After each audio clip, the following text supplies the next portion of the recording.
Welcome to Shamims voice. গল্পটা সত্যি ছিল। লিখন যখন ক্যাম্পাসের ভেতরে ঢুকলো, ঠিক তখনই একজন মহিলা তাকে ডাকলো। লিখন এগিয়ে গেল। লিখন, জি বলুন। মহিলা, তোমার নাম কি? আর হাতে গলায় এসব কি?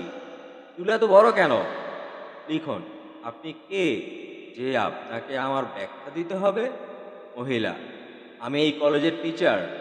লিখন, তো আপনি টিচার, আপনার কাজ হলো পড়ালেখা করানো। কে কি পড়লো, চুল ছোট না বড়, সেটার দায়িত্ব আপনার না। মহিলা রেগে গিয়ে, তুমি জানো তোমাকে আমি এই কলেজ থেকে বের করে দিতে পারি? লিখন, দেখা যাক কে কাকে বের করে মিস। আমার নাম শারমিন। Okay ma'am. শারমিন, দেখা হবে আপনার সাথে।